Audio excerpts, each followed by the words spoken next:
Join your host, Maddie Roche, as she brings you into a community of fee-only financial advisors who are successfully building profitable businesses that serve the next generation of clients. Learn from innovative advisors whose unique stories will inspire you to dream big and take action on your goals. Are you ready to live your best life and help your clients live theirs? Then you're in the right place. Hello, and welcome to XYPN Radio. I'm Maddie Roche, your host. I'm excited to interview Kelly Klingaman, Vice President and Regional Director of Dimensional Fund Advisors, today on the show. Kelly has worked in the RIA space for the past 12 years at DFA, helping advisors around the country understand and communicate investment management strategy to their clients. As Kelly explains, DFA partners with advisors to help educate them on the academic research that DFA builds its principal theories around, and discusses how this credibility can be passed through the planning process. What I love most about this interview with Kelly is that we talk a lot about the decisions advisors need to make regarding their investment management program. Do I outsource? Do I do it on my own? How do I sell it? How do I price it? Given that advisors often are limited in the amount of time they can focus on any given part of their business, as well as the fact that many feel insecure about offering investment advice to their clients, Kelly reminds us that the investment story that advisors can tell is often the most important. For example, using anecdotes like why time in the market is better than timing the market can help diverse investors understand the value of investing and the services that their advisors are offering. If you're interested in learning how to better tell the story of your investment management philosophy, then this episode is for you. Avocado toast, selfies, a mountain of student loan debt. Gen Y is anything but traditional, and with over 75 million people, it's a population you don't want to ignore. Learn more about how to serve this unique population in our guide called Attract and Profitably Serve Millennial Clients in Your RIA. Discover 3 key ways to tap into the millennial market and 6 things that they want from their financial advisor. Visit xyplanningnetwork.com/millennials for your free copy. You can find any of the resources we mentioned during the episode at xyplanningnetwork.com/307. Also, be sure to go to xyplanningnetwork.com/VIP to join our private group just for XYPN radio listeners. It's the community of advisors we've all been looking for that's there to provide support when we need it the most. Best of all, it's free. I encourage you to check it out. Again, that's xyplanningnetwork.com/VIP. Without further ado, here's my interview with Kelly Klingaman. Hello, Kelly. Welcome to XYPN Radio. I'm so glad to have you on today. Hi, Maddie. I'm honored to be here with you and excited to catch up. Yes. Kelly, why don't you introduce yourself to our listeners? I suspect some of our listeners may already know who you are. Of course. I'm Kelly Klingaman. I am a Vice President and Regional Director at Dimensional Fund Advisors. I guess I'm a little quirky in that my background has all been spent while working for the same company. And I know when I talk to my peers about that, they've had a few different jobs at this point in their life. And I've always worked for the same company. I even interned for this company. And I was thrown into working with RIAs from the get-go. And I think that has been so much luck in that I got introduced to the RIA community as this is how you do financial planning. And I've actually gotten to work most closely with XYPN members over the past 5 or 6 years now, which has been really fun because I think everything that XYPN stands for and does and the overall movement is really the future of this industry, honestly. And I guess what I do is a lot of consulting around investments, messaging, and business strategy, and really focused on helping advisors incorporate an evidence-based approach to investing and how do they think about educating their own clients and bringing that into their financial planning process. Because we know investments are a piece of the financial planning puzzle. It's definitely not all of it, though. So how do you bring that in really seamlessly without, disrupting things and kind of getting ahead of a lot of tough client questions that might come about around investing? And I do a lot of virtual strategy work. So working with advisors to help them create virtual events. We put on a lot of virtual events. We were using Zoom and Zoom webinar pre-pandemic. It was the way we always interacted with advisor clients. So we have a lot of experience working in front of video and doing a lot of video content and live virtual content for the advisor community that we serve, which has been really fun. So I'll leave it there. And I know we'll get into some more things as we continue the conversation. Absolutely. Well, Kelly, I must say that you and I, as young women in this industry, probably have some of the cooler jobs, given that we've gotten to work with state-registered RIAs as they grow into big financial planning firms. So thank you for your work with the XYPN membership community and your work with RIAs generally. But Kelly, you said that you've worked at DFA your whole professional career. I must ask you, tell us a bit about that and the decision around building your career there. Yeah, I think it was somewhat of a happy accident that I have spent my whole career here. I had no idea, looking back, that that's what would happen. I wanted to go to law school, and my original major was in political communications. So the fact that I'm here now talking to you about all of this blows my mind. There's actually a couple of my professors at the University of Texas. I was there at the business school getting my undergrad degree in finance. And they spoke very highly of Dimensional. And main reason was because a lot of what Dimensional follows and how they build strategies for advisor clients and institutional clients is tied to the academic community. So my academic professors had a lot of respect for what they were doing.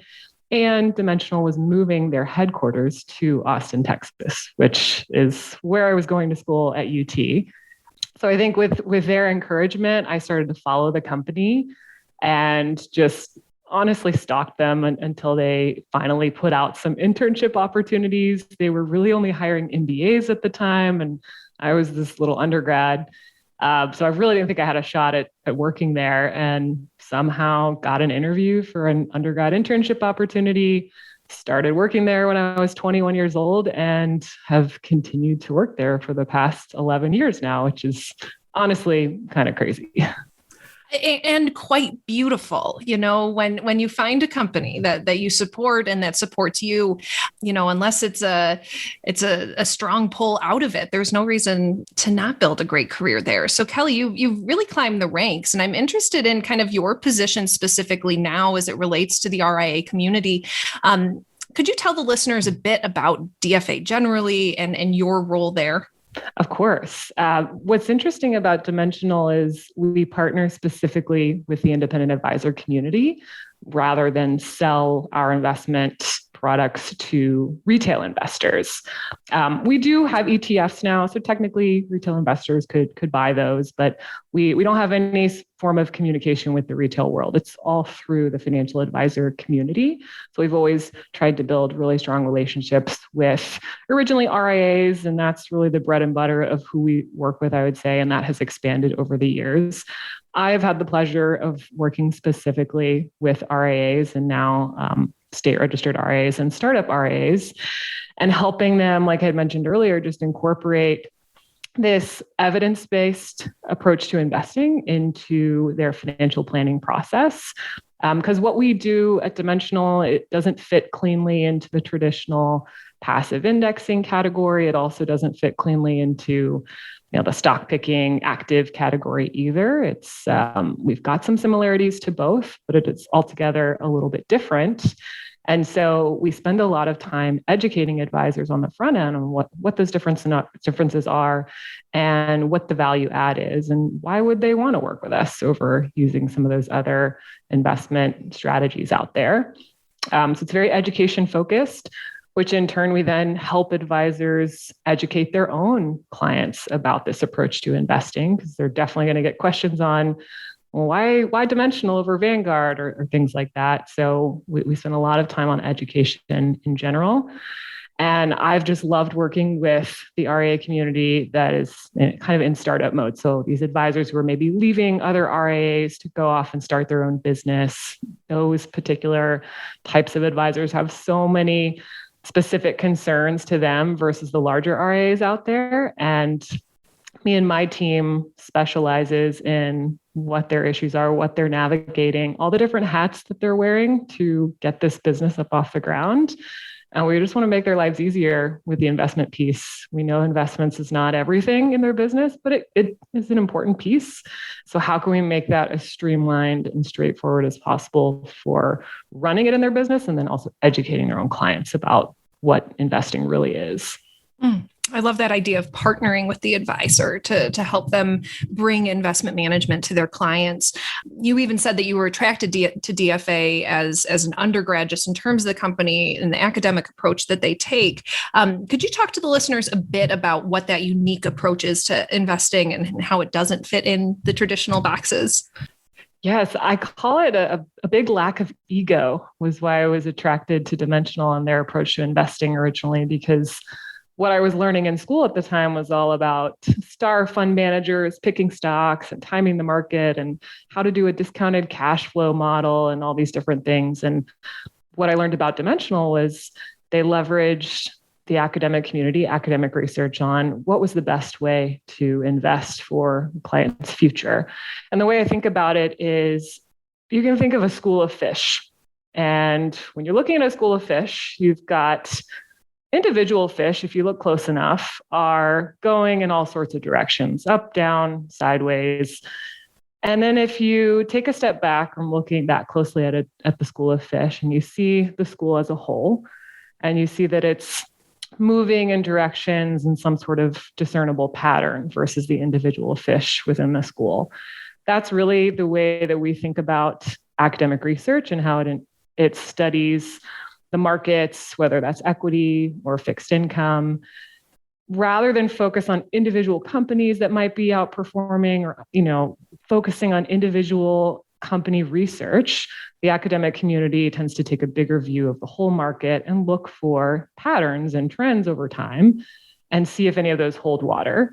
So the co-founders of Dimensional had really close ties to some of the big names in academic research at the time, Professor Eugene Fama, Professor Ken French, who were known for their research on the three-factor model. And we really leveraged their research from the beginning and incorporated it into all of the different strategies that we manage. So it's bringing together academic research on the big picture, the way things work in the market, kind of emphasizing these patterns that we see over long-term data. So we really feel that, hey, you have a pretty high expectation that these will continue into the future. It's not just a fluke in the data. And then also bringing that together with a really smart way of trading, because you have to think about trading costs and all the different players in the market that you have to navigate. What's the best way to actually trade these portfolios to pursue that academic research? Because just because it looks good on paper, if you can't actually trade it effectively without running up tons of trading costs, then it won't really make sense for anybody to use that approach. So Dimensional is trying to combine those two together and balance out what does the research say about what has done well over time and how to incorporate that, but also how to trade that really efficiently and effectively. Every time I think about investment management, we think of it as a service model the XYPN community can offer if they want to, but then there's so much complexity around actually offering it. And I'm interested in how would you discuss, DFA's research, and you mentioned the three-factor model in a conversation with an advisor who wants to offer investment management in their new firm? I think the three-factor model, which has been expanded now, there's more factors that the academic community considers when investing. It's really just a model to help you navigate equity and fixed income markets. And I think about it in terms of buying a house. I recently bought a new house in Austin last year, which, if you know anything about the Austin housing market right now, I think others, it's just absolutely insane. So I don't know if this analogy will specifically apply to reality, but generally when you're going to buy a house, there are some specific factors that help determine the cost that you're probably going to pay. And that's things like the number of bedrooms in the house, the square footage, and the location.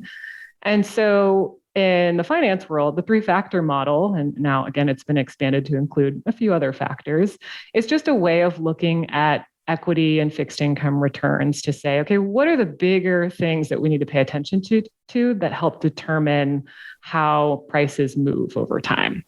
And so what they saw in the research was small companies tended to outperform large companies, value companies tended to outperform growth companies. And then some more recent data shows that profitable companies tend to outperform unprofitable companies. And then there's more research on the fixed income side around term and credit. So it's a way to look at the world to say, hey, if we give a little more emphasis to those types of companies while still being really globally diversified and keeping costs low, we can increase our odds of success, or at least the expected return into the future. So it's a great way to, again, on paper, there's this model, there's this kind of way of looking at things, and then we can take that and apply it more broadly to real world situations and investing in a more thoughtful, strategic way for advisor clients and their clients long term. Is it right to think about DFA almost in terms of continuing education, just around investment management? I would say so. We're just a hub for the academic community and kind of bringing in new information. People internally joke that the entire academic community works for us. They just don't know it. So, because we've got a whole team of researchers who pay attention to data and say, like, okay, does this hold water? Can we incorporate this into our strategies? And we're not very quick to bring in new things. We have to really look at a lot of data.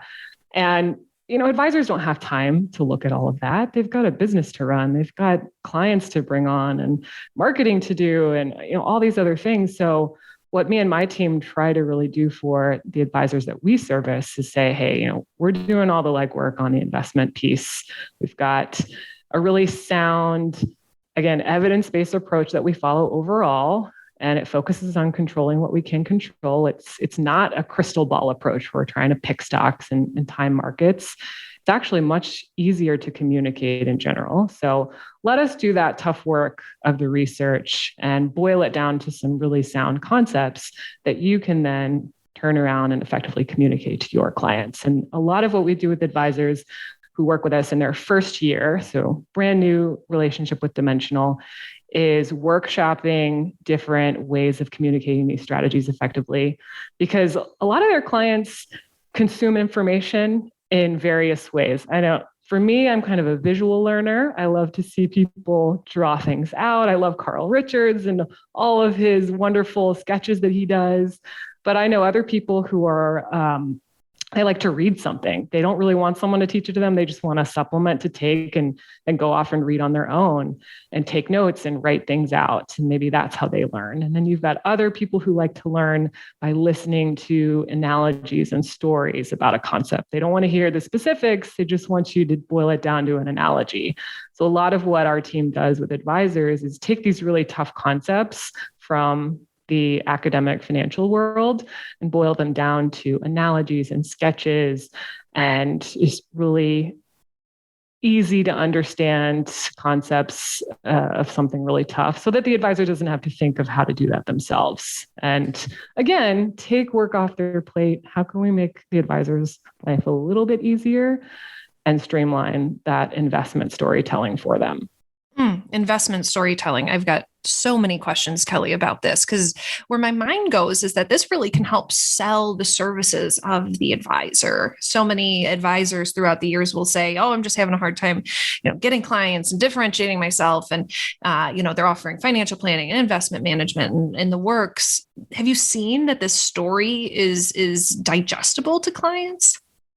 Yeah, and it's so funny that you bring that up. I know some of the listeners may have been part of these workshops that we do where we consider some tough client questions. And some of those are investment related, but some are just about the service offering of being an advisor, the value of the advisor's advice, and how do you really communicate that effectively? So we'll break it down into those areas of, okay, how can we communicate this visually? What can we draw to really get the point across to a client who's not so sure about working with an advisor yet?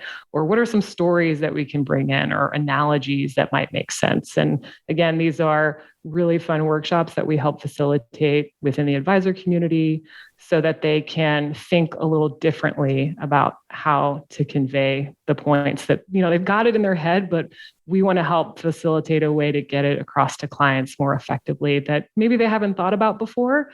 And what's great is we're bringing in other advisors. So it's really just advisors getting together, peers, and bouncing ideas off of one another.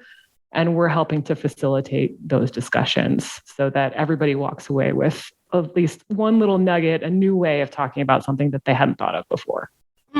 Beautiful. 65-ish or more percent of XYPN members currently are CFPs, 20 some are CFAs. I'm wondering, how does that education for those two designations kind of layer into all of this? Yeah, I think about the people that work at Dimensional. And when I started, most of the people were CFAs. And they would tell me like, yeah, I got my CFA because it's cool to show that I went through the rigor of that study and the tests and everything. And just hearing my peers who've done that, it's an extremely arduous process to get your CFA. And at the time, I was considering getting my CFP because I figured, hey, well, CFA is awesome, but I also hear from my peers who are CFAs who work at Dimensional that they don't actually use what they learned there. It was just kind of to get that certification was a standard that they needed to be in the industry. And really what we've learned at Dimensional in the academic world has brought us the kind of concepts that we want to use in our practice and educate clients about. So a lot more people these days who work at Dimensional with the advisor community are pursuing their CFP. And I think that really is the gold standard in the financial planning world. And now we see other designations coming about that people are pursuing, like registered life planner designation. And honestly, I'm working on that one right now. And it's so fascinating. I did Neil's 2-day last year at XYPN Live-ish for the 7 stages of money maturity. And I really feel that so many people are going more down that path of expanding their financial planning knowledge versus CFA. And they're choosing to more outsource that quote unquote CFA knowledge that they might have needed in the past because investments are becoming so much more streamlined and is a way to choose what you want to focus on without trying to be all things to all people. Beautiful. And how does this layer with, say, if I was using a TAMP? How would I use DFA and a TAMP? We think TAMPs are such an important intermediary, and it's something that we as Dimensional can't be that TAMP for advisors. So a lot of them do choose to layer in a turnkey provider that's going to streamline things even further.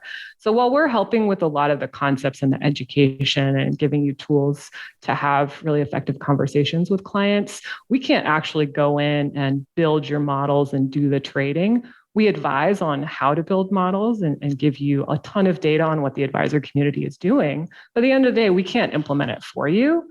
And so what I love about the TAMP world, like XYS and others that are out there, they're actually going to take it a step further and fully take so much of that extra work off your plate that, I mean, again, a lot of advisors just say, I don't want to focus on this. I'm going to streamline it a bit further. They'll bring that cost in-house, kind of view it as part of their tech stack in a way, just as something that they're willing to pay for.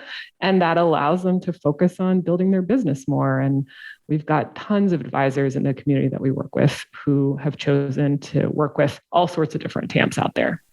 Yeah. And TAMPs, I mean, they're so great to use, not just because it saves you time, but if you don't feel super solid on offering that expertise, it's your fiduciary responsibility to outsource to a TAMP. And if it's a service model that you want to use, you can leverage DFA's academic resources and a TAMP at the same time. That's beautiful. Exactly. There's so many people that are doing that combination that I see these days. And how would an advisor leverage DFA models within a TAMP? Do the TAMPs have to offer DFA models, or can they just use the education that you have to pick and choose what models they're putting advisors or clients into? We see all sorts of things. So various TAMPs out there are long-term clients of Dimensional. Maybe they started as an RIA and then eventually built out the TAMP services, and they offer other things as well, marketing, sales training, very similar to kind of what XYPN offers in-house. And each one of these creates their own set of models. They all look a little bit different, and we see those trends. We collect that data and we advise advisors on how to build their own. But so many TAMPs out there have, again, done that legwork for them, streamlined it, and they do all the rebalancing and the trading. So every TAMP has a little bit different model. And that's, there's no right or wrong answer to a perfect model. I think sometimes advisors focus a little too much on what the perfect 60-40 model needs to be for their clients. And I think there's general trends you need to think about and stick to. But other than that, it won't make that much of a difference for the client experience. And there's other things that you can focus on to be really effective with clients outside of just that model. Absolutely. I just love that you and I have spent a number of years getting to know intimately the challenges of state registered RIAs and SEC registered RIAs. I'm interested in your opinion and perspective on where do you see the real challenges bubbling up for advisors when it comes to offering investments and having those conversations with clients? Any themes that you've picked up on? Yeah, I love that you said that. I just consider myself just a student of the RIA world, a student of especially next gen focused advisors like XYPN members. And it's just so fascinating studying this business model and what the challenges are.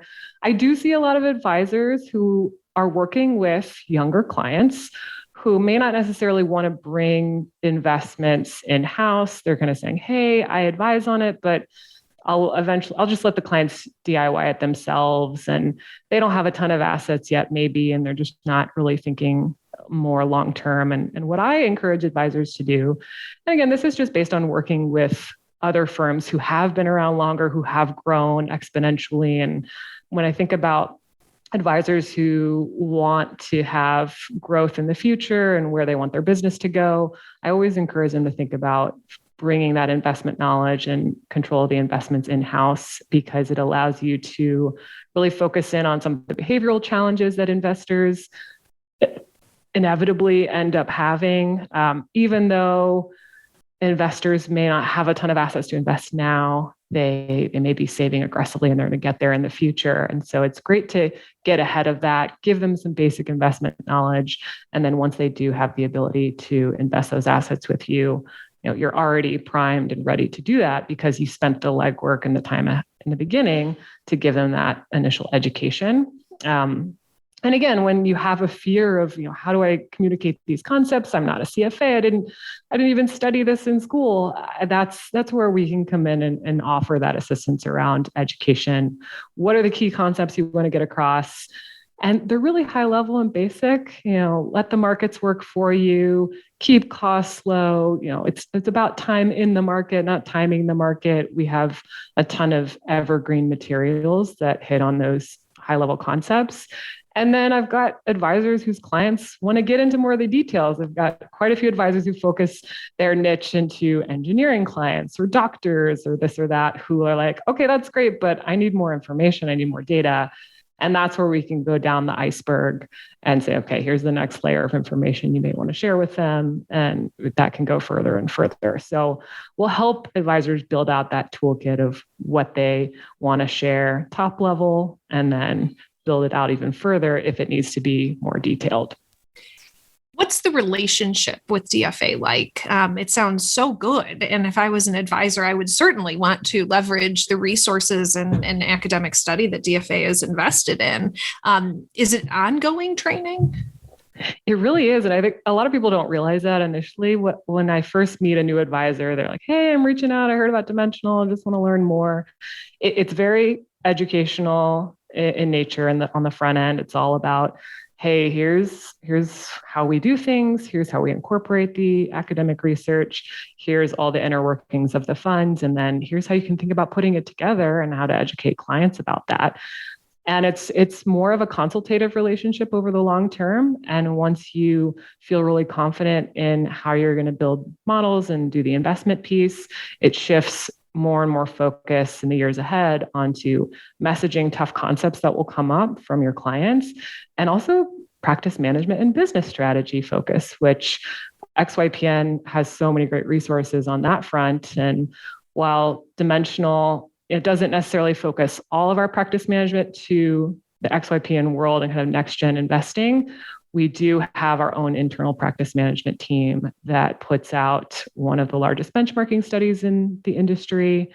So many great data points that we've gleaned from that we love to get advisors involved with, do the survey themselves and get a hold of that good data.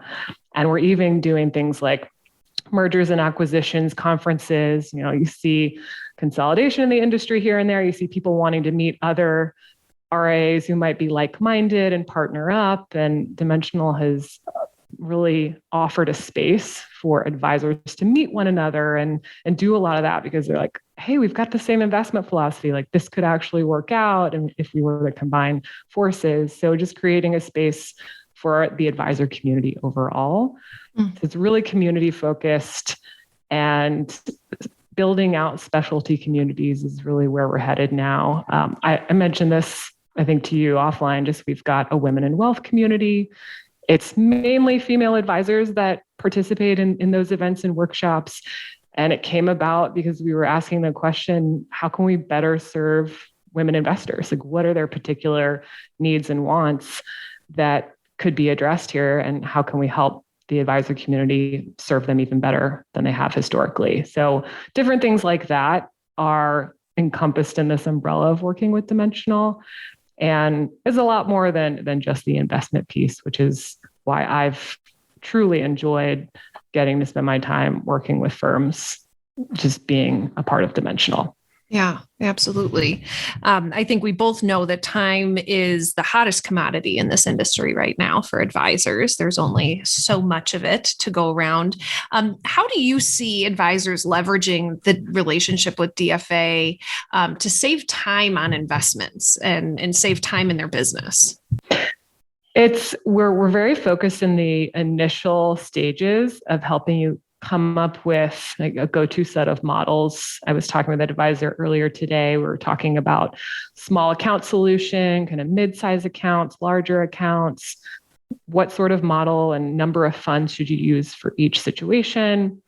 Just helping you streamline all of that. So when you do get a new client or a new household that you're working with, you've got all those questions answered of kind of what to do with their investments and how to streamline that effectively, so that you can get down to honestly the more important stuff, which is all the different financial planning needs that they're going to have. And the investment piece is just easy. It's straightforward. So again, just setting you up for success there from the beginning, doing that legwork so you're not having to do it every single time you onboard a new client. And again, you've got a playbook to address any sort of tough client question. We're constantly trying to put out new content that addresses, we had stuff recently on GameStop and Tesla and Bitcoin, any sort of hot topic of the moment. Most of our resources will address that, and then it'll kind of bring it back to the evergreen strategy of, control what you can control. Here's that investment approach that we take versus what you're hearing in the media.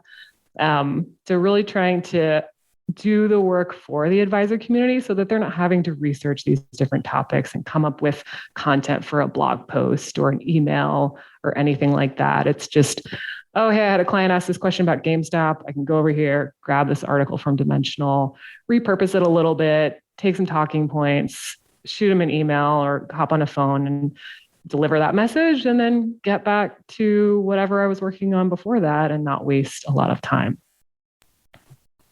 Brilliant. Very, very smart. I'm interested in kind of what the anecdotes are that you share with advisors. You mentioned just a few, and maybe related to that, what objections do you receive to the DFA approach? Maybe I'll start with objections. I think a lot of times people are worried that it'll be too hard to explain versus strategies out there that clients have heard of, like index funds. Dimensional doesn't market what we do to the retail public. You're not going to see a Dimensional commercial or things like that. And I think that sometimes it is tough when advisors are communicating this message to their clients and their clients have never heard of us before. And so we've tried to put out a lot more resources over the years that will address that so that they can quickly say, hey, Dimensional's actually been around for 40 years. They've got interesting ties to the academic community. Here's what you need to know about them. I hear that, and then sometimes people just assume it's easier to go a more passive route, an index route. And we love to get in those conversations because we think we do have value add over that approach. And actually, one of the anecdotes or analogies that I like to use relates to the big differences between how Dimensional trades on a day-to-day basis versus active managers or index managers. And I actually use this example of going to the grocery store. And I like to pick on my husband because it's kind of makes it a little fun and quirky. He is the chef in our family. So he does all the cooking, which is wonderful because it frees up my time to do other things. I still do the grocery shopping though. And I think because it's such a habit of mine now, I do it so often. I've definitely done way more curbside grocery pickups this past year with COVID, but I don't really have to write a list when I go to the grocery store. I've got meal plan ideas in my head, general categories that I like to stick to.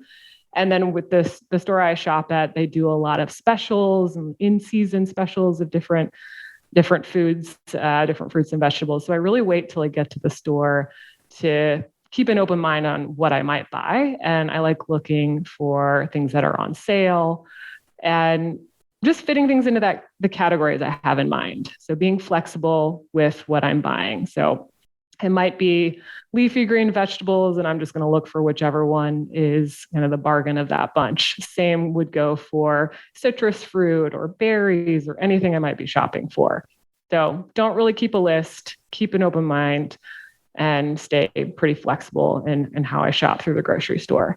Now, every once in a while, I do send my husband to do the grocery shopping. And I think because he doesn't go as often, he's got to have a list. So I will write down a list of things for him, or we'll do it together and think through what we want to eat for the week. And what's funny about his approach to shopping is he gets to the store and he essentially puts blinders on. He's not paying attention to what's on sale in any category. He's simply looking at the list that I gave him, and he's going to buy exactly what we had written down and not stray from that at all. And what's funny is I like to compare our receipts at the end of the day. So I'll look at his shopping receipt and one of my receipts, and he tends to spend a little bit more than me because of his focus on got to replicate that list, can't look at anything else. Kelly says I have to get these items, and that's that. And I think of my husband, that rigidity in his approach to shopping for groceries and not paying attention to what's on sale is a little bit like an index fund manager who's focused on the list of securities that they have to buy, and they don't pay attention to trading costs that might be involved and having to get a particular company into their portfolio. Same thing would go for an active manager. Active manager says, I know this company is undervalued. I have to own it. I'm not going to consider buying anything else. I have to purchase this particular company. So both active and traditional index passive managers don't build in flexibility to how they buy and sell securities. And again, very much like my husband shopping for groceries with his list. And then my approach to shopping for groceries, sticking to broad categories versus individual items, is very much in line with Dimensional's approach to we kind of don't focus on the individual company names much at all day to day. And we're open to sticking more to our budget and not being forced to buy in a particular company on any given day. And what's really great to see is over time, you do that iterative process day in and day out for 40 years, and you look at what impact that has on the portfolios that we manage, and you can see consistency in outperformance versus benchmark returns. And it's just this small savings costs on trading and different things that we're focusing on. And I think that having ways of talking about that in a more salient way, like day-to-day things that all of us can relate to, are what we're aiming to bring to advisors so that they can then turn around and tell some of those similar stories to their own clients to make it an easier concept to understand. I love that analogy. I think the rigidity of it is a really interesting concept. Kelly, when you think about XYPN advisors, they're fiduciaries, they're fee-only advisors. How does DFA and your work with them kind of play into that? Yeah, the very first advisor who ever used Dimensional was an RIA out of California. And he really set the standard for partnering with independent financial advisor community, partnering with those advisors who put themselves out as fiduciaries, as he had come from a world of, salespeople, insurance salesmen, and of pushing product versus pushing this, overall way of thinking about investing. So Dimensional, just in how we started working with the advisor community, was so focused on that concept of fiduciary and doing what's right for your clients no matter what. And a lot of what we talk about and kind of the reason why we don't work directly with the retail public is because we really want to uphold the importance of working with a fiduciary advisor. We think that, and now with XYPN just expanding that reach, and so many people have access to good financial advice with y'all's model, it just brings that full circle to where it's not just wealthy people who are working with advisors, it's all sorts of different types of people. And we see it's important for young people to have that advice early on so that they're set up for even more success long term. And it really just boils down to learning about this way of investing and trying to make that executive decision. Like, is this what's best for my clients? We're not here to say that this is, you have to invest this way. This is the way of doing it. We just want to be open and honest and show you all of the ways that we're incorporating this research and what the impact it has on the different strategies we manage, be very much an open book, and then allow advisors to, of course, make the decision for themselves. Is this what's going to be right for my business? And we think that, that model is really important to serving clients well. So if I'm hearing you correctly, it's very much the approach for an advisor who engages with DFA to take what they love and leave the rest. They don't have to use anything. They're not signing up for anything. They just are tapping into really what the industry considers some of the most elite academic, research around investment management. Yeah, I think a big misconception is, if you work with Dimensional, you got to use all Dimensional. And of course we would love that. Like, it's my job to help educate advisors on why our strategies can add value over what else is out there, but there's no sort of requirement of that. And we're just here to provide that education and partner with like-minded advisors, advisors who put themselves out there to be the investment advisor, to be, hey, I have a CFA and I'm going to do all the strategic things with your investment portfolio. Those aren't always the best fit in working with Dimensional because they view their value add very similar to how we view ours as an investment manager. So it's not the best fit for everyone. And we just want to be honest with advisors in the front end and allow them to decide if it's something they're willing to pursue, since there is an education process involved. And a big thing I tried to work on over the past 5 years was, how can we make this education more streamlined for XYPN members and make it easier to digest, make it more virtual, since members are dealing with so many different things. And our old model was much more about traveling to come to conferences and traveling to see us in person. And I was like, this just doesn't work for these startups and smaller businesses. So how can we make this easier for them to learn about? Because it will work for their businesses too. We just have to meet them where they are and make that easier to incorporate. Great. This has been so insightful, Kelly. I appreciate the conversation. And I've so appreciated getting to know you over these years. As long as I've been at XY, you've been at DFA, and we've worked together kind of alongside each other for a number of years. And I'm wondering, Kelly, I think we're both really good examples of alternative careers in this industry for women and others that you don't have to be pigeonholed into being an investment manager or a financial planner. If you're interested in financial planning, you can come and become the director of Get Shit Done at a startup, or you can take Kelly's route and find a company that you love and grow into a VP there. Kelly, could you speak maybe directly to some of our listeners who are even on the fence about being a client-facing advisor and maybe some diversity of options in this beautiful industry of ours? Yes, of course. Again, I have loved being in this consulting role, working with the advisor community, and have seen so many other roles very similar to that have come about. Even within Dimensional, not everyone likes to be client facing. So many members of my team are just working internally on our operations and workflow and processes. We use a lot of data. We pay attention to data and kind of key performance indicators, much like a lot of advisors do. We've got an entire team here internally that runs all of the inner workings of that. And got a member of my team, we kind of consider her our chief operating officer just within our little team because of all the work that she does. And none of it's client facing. So there's so many different options within this industry to pursue that aren't necessarily client facing. I always say when I grow up, I'm going to be a financial planner. I think that's still something that just is so appealing to me. I think that's through doing all the CFP work and now registered life planner work.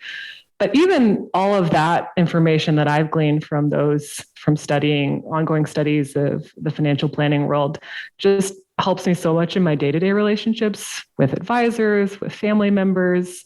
So it's just a great business to have been a part of. And I just see so many offshoots of options from here that especially women can come into that I, as a student, had no clue were even available options for me. I assumed I had to go into investment banking or corporate finance to be successful. And it's so cool to realize that that's not the case. So a lot of what I love doing now is just mentoring younger peers of mine at Dimensional or younger students at the University of Texas saying, like, there's so many options for you in the wealth management world. Did you even know that this was a career path? And most of them tell me no. And it doesn't all have to be client facing. There's other ways of affecting really cool change. Just within all sorts of different firms, whether that's an RIA, whether it's within a larger firm like Dimensional, whether it's at XYPN, that I'm so glad that we're getting more of the word on that out into the industry and beyond.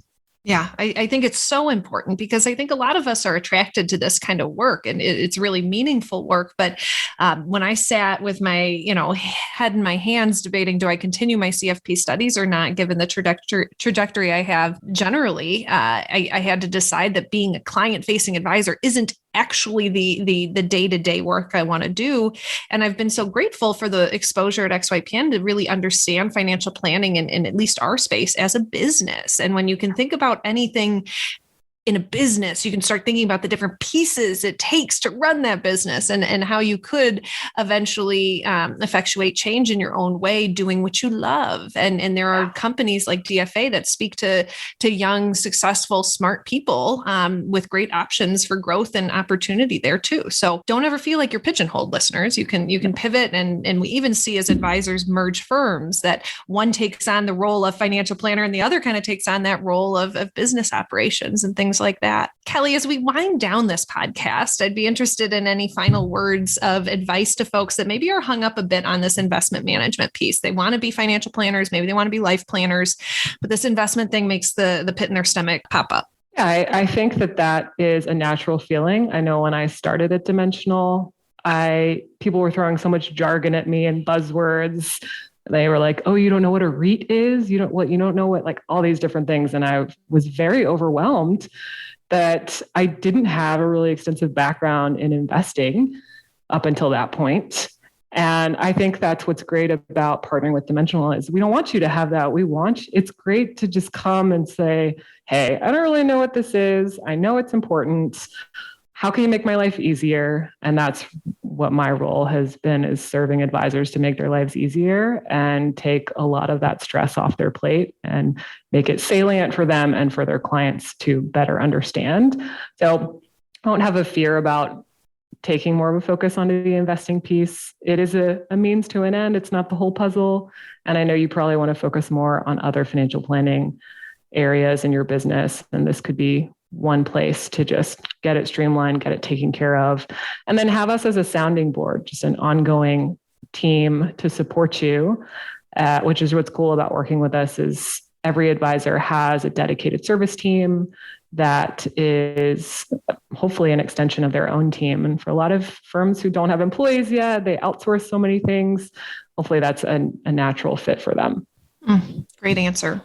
Well, Kelly, it's been a total pleasure to have you on XYPN Radio today. I know our listeners will have found this conversation insightful and valuable.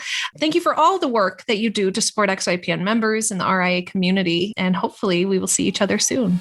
Thanks, Maddie. See you soon. Avocado toast, selfies, a mountain of student loan debt. Gen Y is anything but traditional, and with over 75 million people, it's a population you don't want to ignore. Learn more about how to serve this unique population in our guide called Attract and Profitably Serve Millennial Clients in Your RIA. Discover 3 key ways to tap into the millennial market and 6 things that they want from their financial advisor. Visit xyplanningnetwork.com/millennials for your free copy. Be sure to join our VIP community at xyplanningnetwork.com/VIP to hang out with other XYPN Radio listeners, ask questions for future mailbag episodes, and finally, to find a community of like-minded financial advisors. Thank you so much for joining me today. We'll see you next time. You are not alone and you are not crazy. It's scary starting, building, and growing your own financial planning firm, and that's why we put together a free private community just for you, the Cutting Edge Financial Planner. Go to xyplanningnetwork.com/VIP or text XYPN Radio to 33344 and join a network of thousands ready to change the lives of Gen X and Gen Y clients.